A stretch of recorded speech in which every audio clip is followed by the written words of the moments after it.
Yeah, I wanted to say a few words first about the fellows program. We have the application is going to be going up within the next couple of days. And at that time, people could start filling out the application online or sending it to anyone that you know that might be interested. You can contact me at b. Valentine at cslewisinstitute.org. Valentine is spelled Valantine. We are going to take applications from January until May 1st, and then we'll be closing that process down because the new fellows class will start their summer reading mid-May. So we'll need to get all those applications in early enough. And then, so we're just waiting for to see what happens with the stipulations that are going to, as far as what the governor says about group meetings. But we really do think that by the time we have to meet, we're going to be able to have the fellows classes in person. So that's all we know so far. So I'll turn it over to you now, Brian. And if anybody has any questions at the end, you could let me know about the fellows program. Beth Ann, have you got a place to meet? You still got the Methodist Church available to you? We are actually possibly going to meet in the lecture hall there, if they're agreeable to that, and so far they are. Okay. So, thank you. Well, you can use Tabernacle as a backup if you want. Oh, thanks. I appreciate that. We might take you up on that. Okay. In the North Canton area, we're going to be meeting at Zion UCC, which is up on Cleveland Avenue on Main Street. So it's a big, beautiful church, kind of like the Methodist Church in Youngstown. So that'll be a good situation. I am ready, personally. I'm ready to get this thing started. I'm ready to start meeting on Saturdays again. What a year. What a year. I'll say a quick prayer about some of that in a minute, but I'm sure that, like me and like Beth Ann, you're all exhausted, and if you're not, you don't have to tell us about that, because I don't want to hear it. But I'm exhausted. Boy, yesterday was just exhausting. An exhausting day after a really hard, exhausting year. And so I'm ready for some community, but of course we'll pray and we'll endure for the time being. But let me just say a few words about what we're going to do tonight. It's really the same thing that we have done every time we've gotten together. I don't think anyone on here has not been on here before, and so I've got a presentation that shouldn't last more than 45 minutes, I think. When we're done, we will let you guys go into breakout groups for about 15 minutes, and then we're going to get back together and have a discussion. And tonight we want to really focus on sort of what is the relevance of this book for the contemporary situation, or for us today. And so please be thinking about that as we make our way through it, because this is often called C.S. Lewis's most prophetic book. People have read this book for the last couple of decades and said, wow, he knew what was coming. And I think that's right. This is a prophetic book. And when we read it, we can understand much more deeply the world that we live in right now. So let me say a quick prayer, and then I'll get started. I'll say, the Lord be with you. And then Beth Ann will answer. Also with you. Okay. Father in heaven, we thank you for the C.S. Lewis Institute, and for the fact that we have people in our communities who want to hear your voice, who want to anchor their lives in you because they know that you are the truth. And so we just ask that you would speak through me tonight as I try to focus people on how it is that you speak through C.S. Lewis. We ask that you would give us fellowship, give us insight, but especially in all things, Father, we ask that you would turn our hearts to you.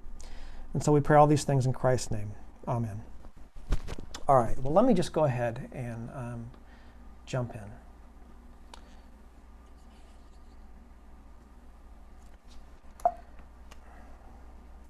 So, very quick review of the argument, and I've already gone through this in previous lectures, so let me just restate it quickly. As I have mentioned in both presentations, the overall argument of this book is that the abolition of man, as Lewis describes it, follows a progression, and that progression goes like this. First of all, man rejects what Lewis calls the Tao, which is natural law. And by the way, I'm going to get to this at the end, but as I'm speaking about this progression, think back about Genesis chapter 3, okay, and the events that unfold in Genesis chapter 3.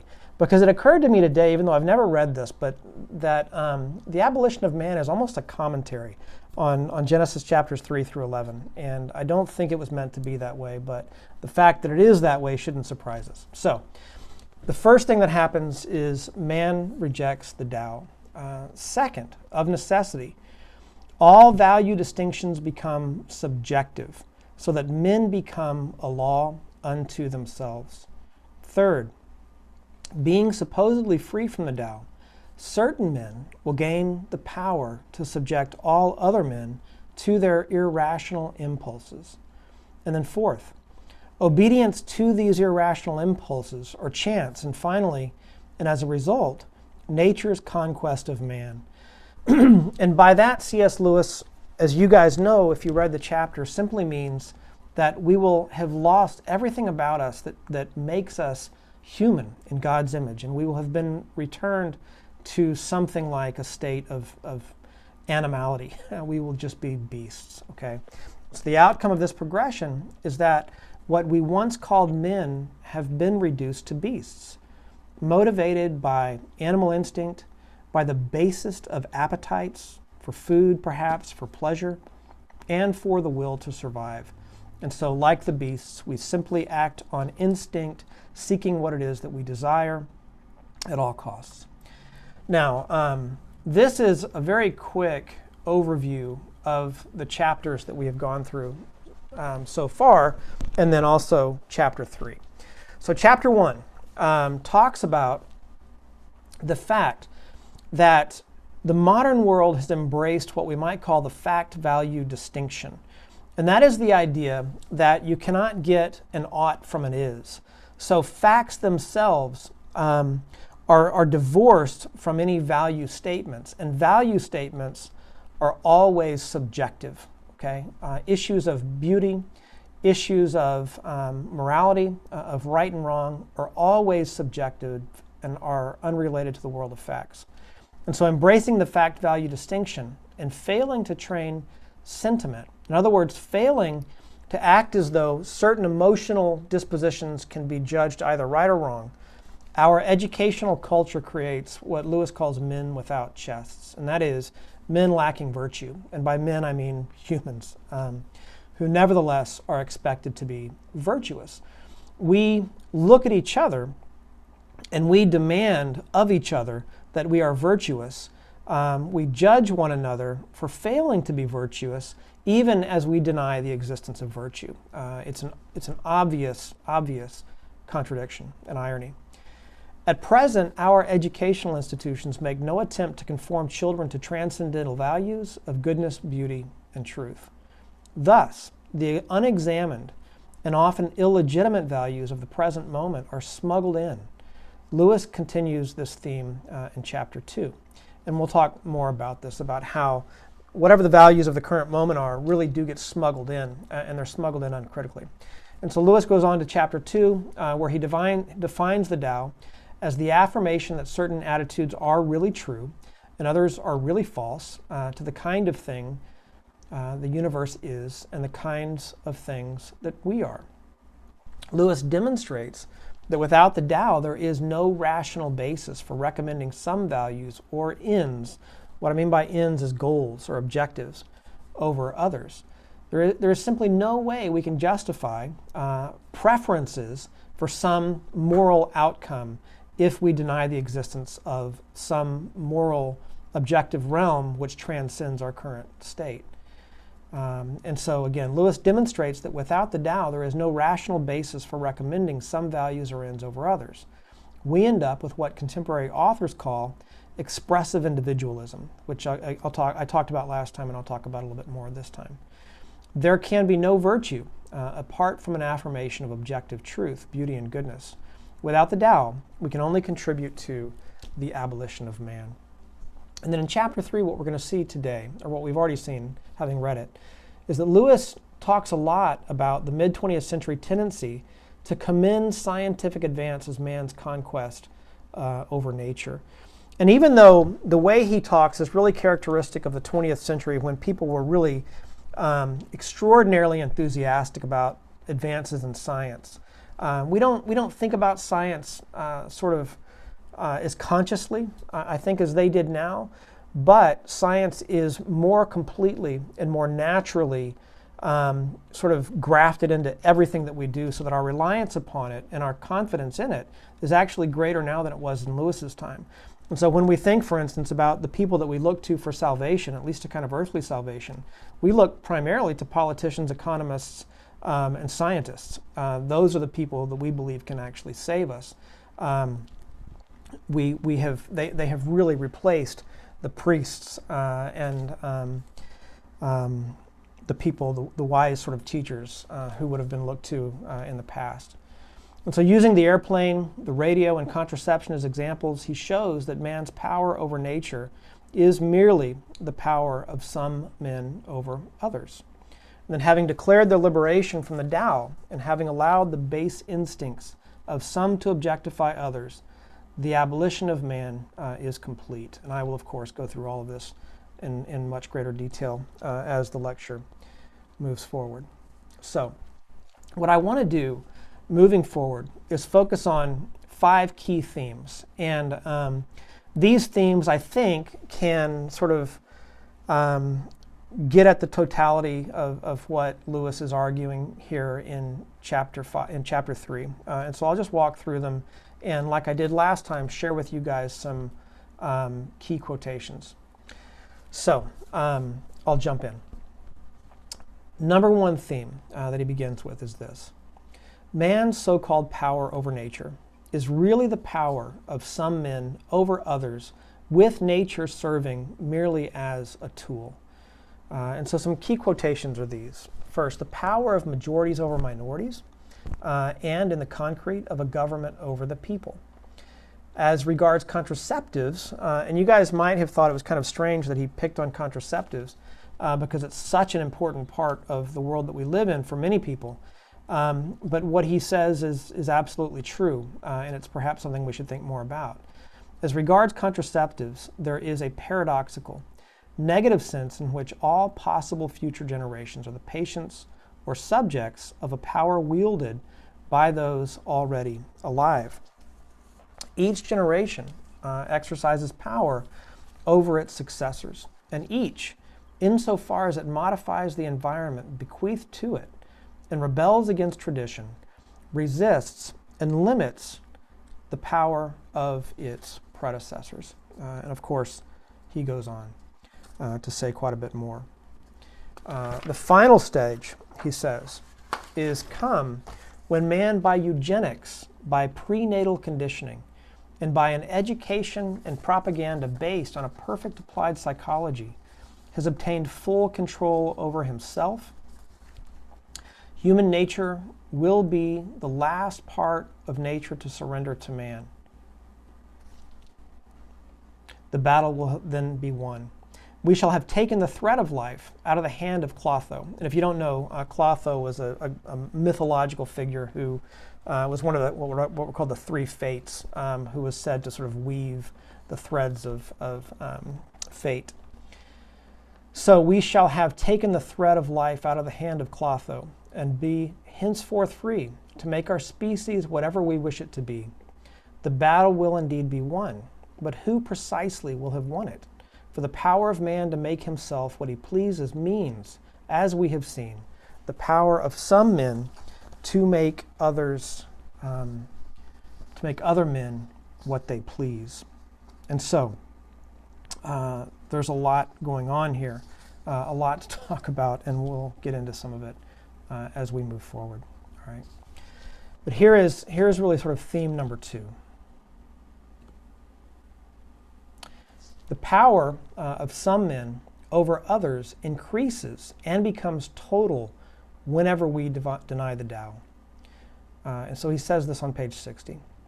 Hitherto, the plans of educationalists have achieved very little of what they attempted. Plato would have every infant bastard nursed in a bureau, and Eliot would have the boy see no men before the age of 7, and after that no women. But the man-molders of the New Age will be armed with the powers of an omnicompetent state and an irresistible scientific technique. That is, that was one of those passages that I read, and it just jumped out at me because it is really Orwellian. It is true that our government's capacities to intrude into our lives are growing greater and greater and greater all the time. Clearly, those who wield the powers of technology have greater power than they have ever had over those who are ruled. What is scary is that as we depart from the Tao, there is less of a barrier towards using that power in really destructive ways. And so if there is not some natural law under which we all consider ourselves to be subject, then who's to say how that power is to be wielded? It's a scary situation. He goes on then to say this. Moreover, in the older systems, both the kind of man that teaches, the teachers wished to produce, and their motives for producing him were prescribed by the Tao, a norm to which the teachers themselves were subject and from which they claimed no liberty to depart. They did not cut men to some pattern they had chosen. And so even though it's the case that men have always been sinners, men have always been fallen and broken and inclined to evil, in previous ages it was also the case that there was very widespread common agreement about what the natural law was, about what virtue was and what vice was, so that men behaving very badly or wielding their power very, very destructively could at least be held subject to what everybody recognized as a natural law, a standard to which everyone should be judged. And so we find, for instance, even in some of the times in our history when people were acting worst, like for instance, there were periods in the Middle Ages where popes were very corrupt. There was a family called the Medicis who ruled the papacy for many years. Well, at that same time, there were other Catholics, like Dante, for instance, the great poet, who was a faithful Catholic and who could, because he understood the natural law, hold those popes accountable. And he was certainly not the other one. Many, many others did as well. And there are, of course, examples like this all throughout history. Men have always acted badly, but there has also always been an agreed-upon standard by which they should be measured and judged. Losing that standard and having no common agreement about what that standard should be leaves us in a situation where we're vulnerable, very, very, very, very, very vulnerable. So let me continue. This will be changed, he says. Values are now mere natural phenomenon. Judgment of value are to be produced in the pupil as part of the conditioning. Whatever Tao there is will be the product, not the motive of education. Again, that's scary, and it's true, and we see it all around us. The conditioners have been emancipated from all that. It is one more part of nature which they have conquered. The ultimate springs of human action are no longer for them something given. They have surrendered, like electricity. It is the function of the conditioners to control, not obey them. The ultimate springs of human action. They know how to produce conscience and decide what kind of conscience they will produce. They themselves are outside, above. For we are assuming the last stage of man's struggle with nature. The final victory has been won. Human nature has been conquered, and of course, has conquered in whatever sense those words now bear. So he goes on. With this total power, the powerful men, what he calls the conditioners, will invent a new Tao, reflecting their basest desires, and they will impose that new Tao on all others. And so you can think of a term like political correctness in this way. And I don't want to get too overtly political tonight. But political correctness, as we all know, is a new Tao, a new sort of natural law to which we are all subject and according to which we are all judged. But where exactly this Tao comes from is itself a really big mystery. Where does it come from? Is it just? Is it true? We're really not in a position to ask, because this particular natural law has emerged itself in a kind of uncritical way, okay, in an unreflective way. So he continues, or he goes on. Here's an illustration on page 63. More simple-minded critics may say, why should you suppose they will be such bad men? But I'm not supposing them to be bad men. They are rather not men in the old sense at all.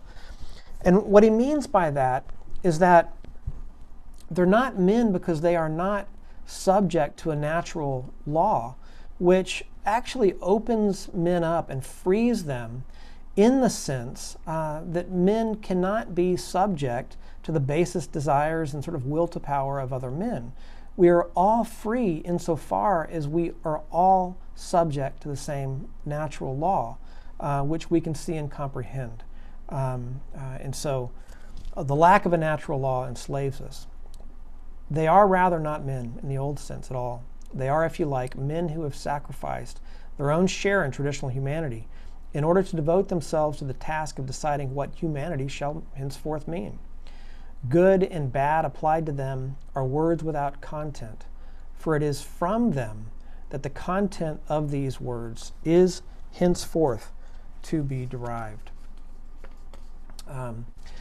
And again, I don't mean to overstate the obvious, but if for those of us who feel like the last 10 years has caused a kind of whiplash as the moral vision of this nation and our culture has changed dramatically, we are seeing exactly what Lewis is describing.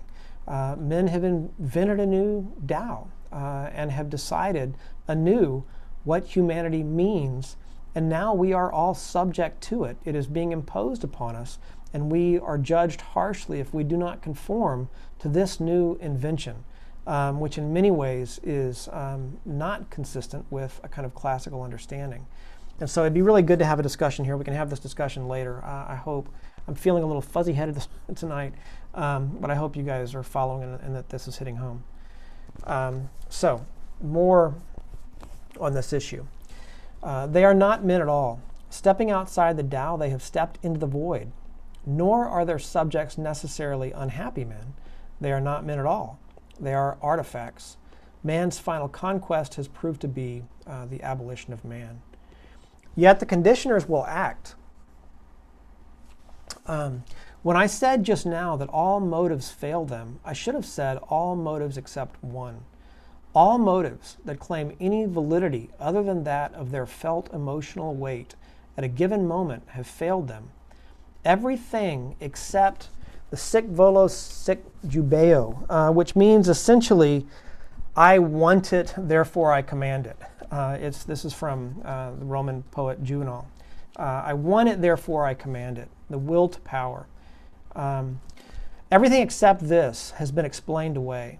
But what never claimed objectivity cannot be destroyed by subjectivism.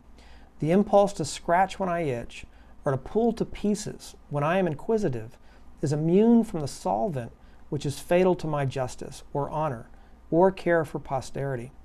When all that says it is good has been debunked, what says I want remains. It cannot be exploded or seen through, because it never had any pretensions. The conditioners, therefore, must come to be motivated simply by their own pleasure.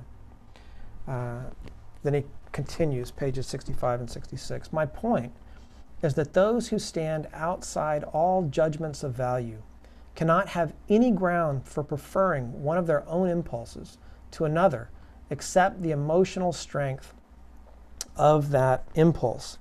And by the way, if you don't know the image of the guy with the big mustache there, that's Friedrich Nietzsche, the 19th century German philosopher and atheist. Nietzsche was famous for many things. One of those things that he was famous for was for calling for a revaluation of all values. He was an atheist. He truly hated Christianity. His father was a Lutheran pastor, and he believed that Christianity was a kind of stain on humanity, and that it led us all to glorify the cross and suffering and self-sacrifice and humility. For Nietzsche, this was all repulsive. He looked back actually to the classical literature of Rome, pre-Christian, and saw that people like Juvenal kind of highly valued and praised courage and strength and greatness and power. And he actually believed that the Jews had sort of inverted all of this, leading Western civilization to now praise humility and self-sacrifice. And that the Jews had done this basically because they were so weak they could not attain the power that every human wanted, and so they just sort of turned things upside down on their head and said, well, actually weakness is great, and so we're gonna sort of praise that. And then Jesus comes along and becomes the great symbol of this failure to achieve greatness. Nietzsche, of course, went on to be Adolf Hitler's favorite philosopher. Many people don't know that, but he was. And Nietzsche actually called for a world very much like the one that we live in now. He said that what we need is to simply transcend all these classical Christian values, reject them, and leave them in the trash heap that they belong in, and let's invent new values: greatness, power. Let's subject other men to our basest desires, essentially. And so one of the things that we see, even though Lewis doesn't talk about this explicitly, is that as the world denies the existence of a Tao, it becomes more and more Nietzschean. And by the way, it's hard not to get, but there is it's hard not to get, there are political relevances in all of this, but much of what we see in the alt-right today and white nationalism is explicitly Nietzschean. And there's been a lot written about this, although I don't have time to talk a whole lot about it, but the sort of glorification of power and the subjugation of other people to the strength of a particular people is very Nietzschean and is very post-Tao. So let me say a couple of more things. We're talking about a fundamentally sort of new understanding of what humans are. And this idea that we are basically our emotional and physical impulses, and that our emotional and our physical impulses are what should direct our lives, has been also written about a whole lot lately. There was a book written in the late 60s called The Triumph of the Therapeutic by an author named Philip Reif. That book has been the subject of a lot of conversation lately, and a fellow named Carl Trueman, who some of you may have met because Carl Trueman teaches at he teaches at Grove City, and he did a lecture for the C.S. Lewis Institute for us I think it was last year. Beth Ann, can you nod or go like that maybe? No? 2 years ago? Maybe 2 years ago. I can't hear her. But it was recently. Carl Trueman. He was supposed to come and COVID, we had to cancel it. Oh, that's okay. All right. Well, anyway, one of these days we will bring him here. But he also wrote a book called The Rise and Triumph of the Modern Self, where he traces sort of the history of the development and our understanding of what a human being is. And he actually is trying to explain the sexual revolution, and sort of the question that he asks at the beginning of his book is, how have we arrived at a place where a person who is a man can claim, I am a woman, and be taken seriously? And I don't mean to be offensive by that, but it is grounded in this sort of new way of understanding the self as a projection of one's sort of inner emotional state or desires, rather than to be based upon an external or physical reality. There's a lot to this. And I recommend these books because they help us to understand the world that we live in much better. And all of them have much in common with the things that C.S. Lewis is talking about here. but let me go ahead and move on. Number 4, another theme. Man's supposed victory over nature leads to the reduction of man to the purely natural. A couple of quotations. Their extreme rationalism, and he's talking about the conditioners here, by seeing through all rational motives, leaves them creatures of wholly irrational behavior. If you will not obey the Tao, or else commit suicide, obedience to impulse, and therefore in the long run to mere nature, is the only course left open. At the moment then of man's victory over nature, we find the whole human race subjected to some individual men, and those individuals subjected to that in themselves which is purely natural, to their irrational impulses. Nature, untrammeled by values, rules the conditioners, and through them, all humanity. Man's conquest of nature turns out, in the moment of its consummation, to be nature's conquest of man. That, of course, is an image of Adam and Eve being kicked out of the garden, which is the moment when they sort of lost the humanity that Lewis is saying is ultimately abolished when we reject the law of God. So, number 5, the final theme that I want to talk about. This is Faustus making a deal with the devil, by the way, the image that you see there. Number 5, having been reduced to the purely natural, man is ultimately conquered. From this point of view, the conquest of nature appears in a new light. We reduce things to mere nature in order that we may conquer them. We are always conquering nature because nature is the name for what we have to some extent conquered.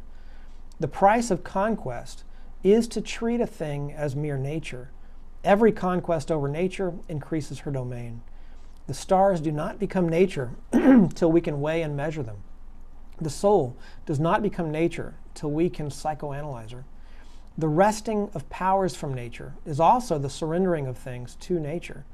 As long as this process stops short of the final stage, we may well hold that the gain outweighs the loss. But as soon as we take the final step of reducing our own species to the level of mere nature, the whole process is stultified.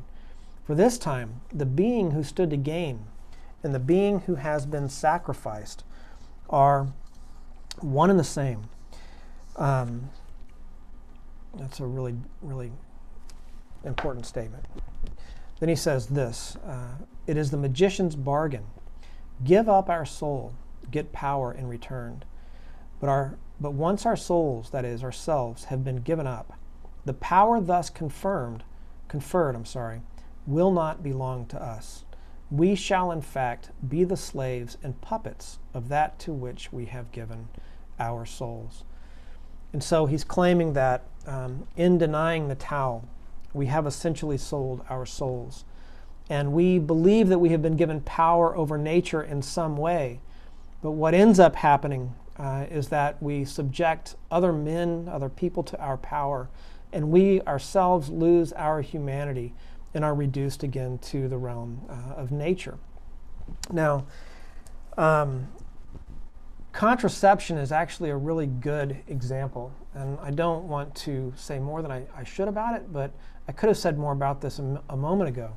It's one of those areas where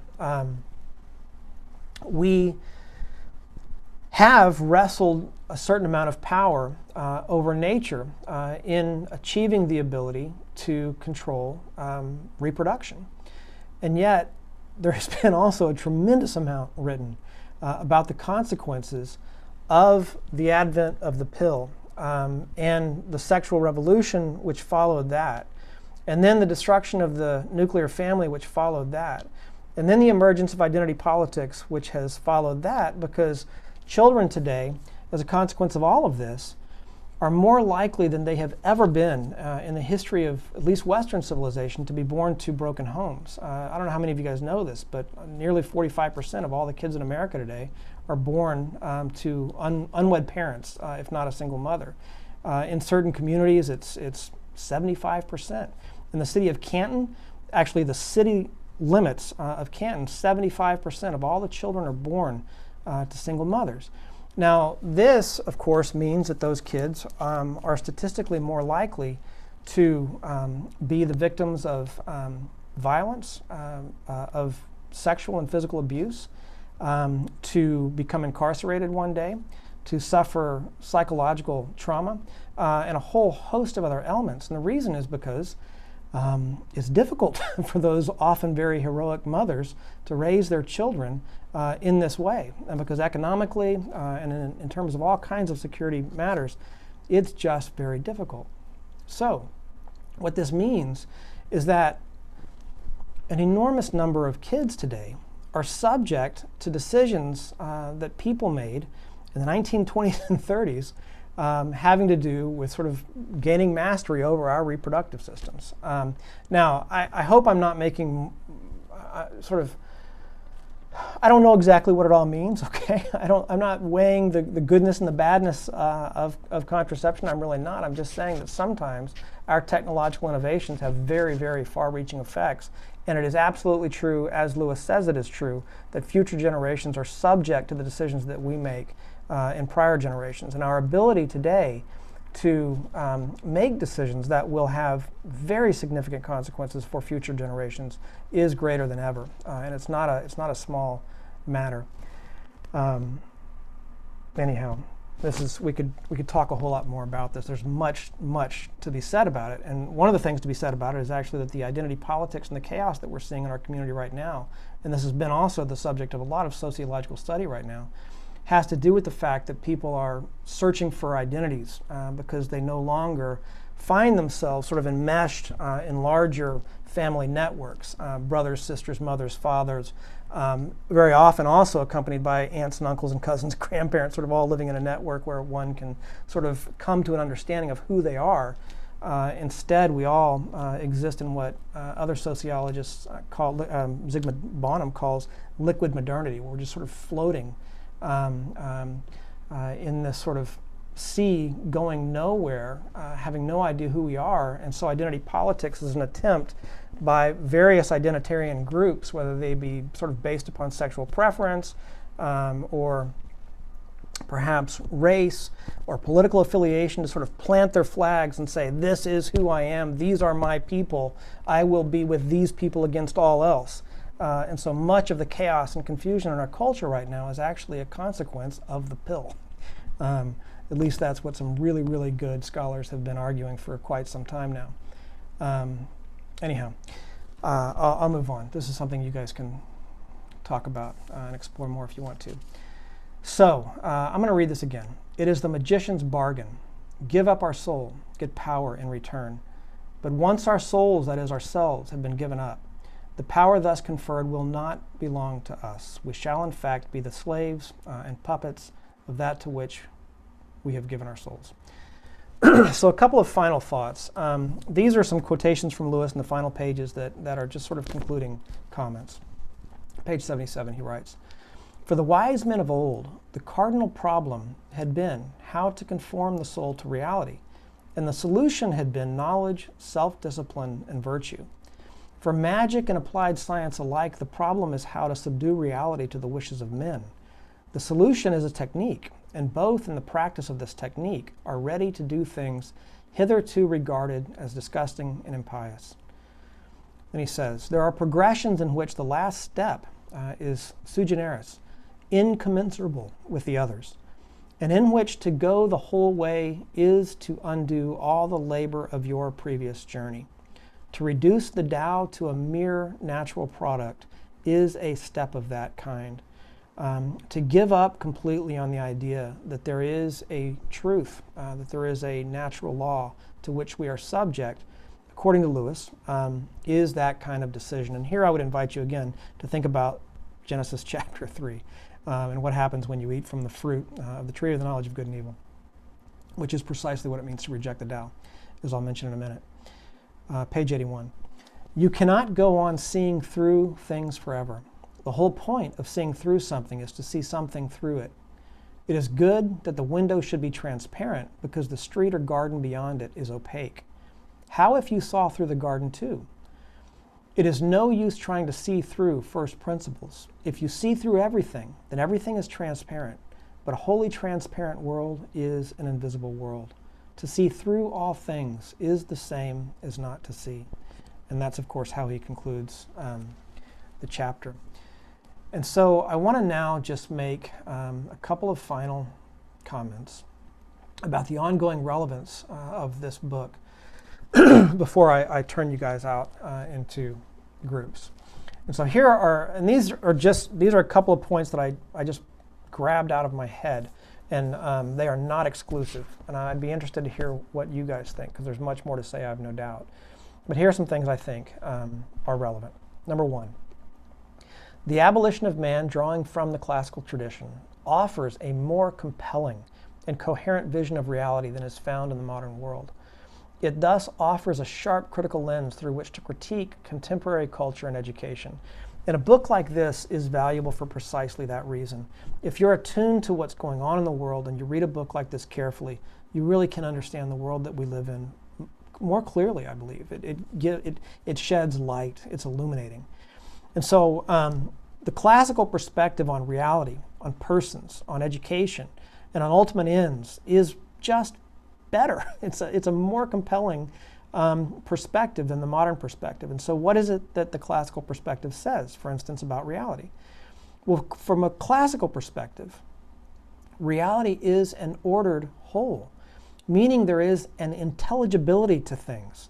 The Tao suggests that humankind can be rightly or wrongly ordered to the whole. Now, it's very fascinating that so many people in our world deny the existence of a Tao, and yet have very strong convictions about right and wrong, so much so that they're willing to tear down when they believe that something is wrong. That we would shout and we would strive for justice, or that we would be offended when someone wrongs us. It is all a suggestion that actually there are such things as right and wrong, and that there are proper ways to be oriented toward the universe. The modern view simply cannot explain, at least it cannot explain well in my view, the moral impulse which every single human being on earth, at least every human being who's not had some kind of brain trauma, shares. Okay? The modern perspective is simply that there is no real, there is no Tao, there is only a will to power. You do you. Okay? You are your own truth. You are your own law, but please do not interfere with my law, okay? Or do not say something to hurt my feelings. It's fundamentally irrational. Rather, wouldn't it be better to say, yeah, there is a truth. We should all search for it together. So what is the classical perspective on the human person? Well, the classical perspective is that human beings are contingent, which means we're creatures. We're not the creator.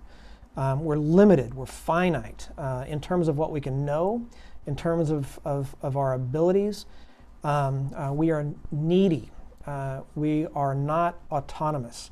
We are a small part of a much larger ordered whole. And a good life is simply figuring out how to be properly ordered to that whole. Psychologically, intellectually, emotionally, socially, physically. That's what a good life is about, figuring out how to be ordered to the reality that precedes us. The modern perspective is that the person is autonomous, self-defining. Meaning and truth are found within rather than through assimilation to the Tao, to some external reality. And so again, identity politics, this idea that I create my own reality. Colleges advertise on their web pages now, come here and discover yourself, choose your own path. And I get it, I get that to a certain extent. But there is this just sort of overarching sense that is what life is about, just sort of figuring out your own path on your own, rather than submitting yourself to the truth and discovering it and becoming assimilated to it, whatever that is. And truth, of course, I do not mean to suggest is some kind of itself stultified, objective thing that we can put on the wall. Truth is God himself. Education. The classical perspective tells us that education is a process whereby persons can be, and are assimilated to reality. In other words, conform to reality. Learning not only knowledge, but right affections and dispositions toward that reality. Our sentiments must be educated. The modern perspective says, supposedly, education is supposedly only about disinterested facts.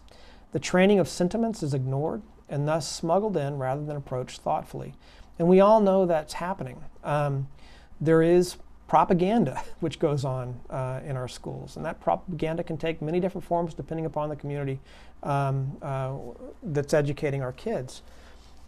Dispositions, sentiments are taught. Shouldn't they be carefully taught? Shouldn't they be scrutinized? Shouldn't they be subjective, at least subjected to some external reality? Shouldn't we be searching for what that reality is? The ends. What are the ends of a classical of the classical perspective? Well, the end of human beings and of educations and of society generally is the cultivation of virtue, which is tantamount to the affirmation of the pursuit or the embrace of goodness, truth, and beauty. We believe that those things exist, and we believe that they are worthy of our pursuit. What is, or what are the ends of the modern perspective? Well, there are none. We're simply floating. Those in power create the Tao based upon their own desires, and they subject all others to it. And so we are pawns, essentially, in the hands of the powerful. What is the phrase? We are entertaining ourselves to death. You know, there was a Disney movie a couple of years ago. Maybe some of you guys remember this, where you had a bunch of people who went up to, they went up in space because they had destroyed the Earth, and the people just sort of sat in these chairs and they were fed this liquid diet, and they were just sort of amused until they became nothing. And that is you get a sense what sort of happening to modern man. We're not necessarily awake, and we're not questioning the values that have been smuggled in. We are being formed, but how are we being formed? All right, that's number one. Number two and number three and number four are shorter. So I would say this book is also relevant. The Abolition of Man makes a strong argument in favor of affirming a natural law, or what Lewis calls the Tao. Merely recognizing the existence of a natural law, worth searching for, should lead to a posture of greater humility and of openness to classical wisdom. It would also provide a basis for challenging the conditioners when they impose a new Tao upon us. Now, it's not the case that affirming the existence of a natural law means we claim to be masters of that natural law so that we can impose it upon everyone else. Rather, it means that life itself is a collective pursuit of this truth. We believe in it, even if we believe that we truly are subject to it. We're not the masters of it, the creators of it. It takes a lifetime to come into a comprehension of it. The classical, by the way, one of the classical Latin phrases used to describe the theological task, the theological search for truth, is fides cornis intellectum, which means faith seeking understanding. So you start off with faith, but then you recognize that you spend your life seeking an understanding of the reality to which you assent. And so don't misunderstand what we're saying about the Tao. It's not something we master, and it's not something to be imposed and used as a tool. It's a common project and a search. All right. Number three, the abolition of man assumes that children and all people are formative, intellectually, emotionally, morally. It calls educational institutions in particular back to their original vocations and founding visions, which is to form rightly. Now, the sentiments of children, as I've already mentioned, are being formed. Therefore, sentiments should be carefully examined rather than smuggled in by whoever the conditioners happen to be. The word, incidentally, university, comes from the Latin universitas, which just means whole. And it suggests the unity and the coherence of reality itself. Universities are called universities because they were composed of various colleges and various disciplines, when put together, contributed to the whole. It was a way of searching out the sort of coherence of reality from different angles. We unfortunately live in a world now where universities have absolutely given up on that pursuit.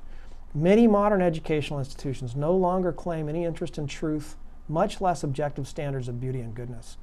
Rather, they claim to be places where all the different truth claims and value positions may be affirmed equally and coexist peacefully. Now, that sounds good. However, it doesn't work out that way, okay? Truth, in other words, is no longer even an aspiration. And so what happens is not a respect for everyone else's truth, but rather chaos and conflict have come to reign in the modern universities. And I can tell you that's true. There's no common search for truth. There is just the imposition of people's individual truths upon one another. Genuine dialogue and truth-seeking are in serious retreat. And we probably know what's happening. Many of you guys probably know what's happening with the freedom of speech and of language in universities. We know about cancel culture. We know how easily people are offended. We know about things like trigger warnings. And maybe this sounds silly, but it's actually pretty serious. And it is a complete contradiction of a university's actual vocation to be a place where collectively we seek the truth in humility. It would be a wonderful thing if universities could reaffirm that particular vocation. Number 4, the abolition of man reminds us of a perennial truth about human nature. Namely, men are subject to God's law, not makers of God's law. To reject the Tao is to eat from the tree of the knowledge of good and evil. It is a declaration of independence from the law of God, and the consequence is always the same. Suicide, eat of it and you surely will die. And fratricide, brother kills brother. In other words, the abolition of man. And so I think I want to end it there. We will at this time go ahead and go into our breakout groups. I'm going to make Beth Ann the moderator. You guys can talk for about 15 minutes and then we'll come back.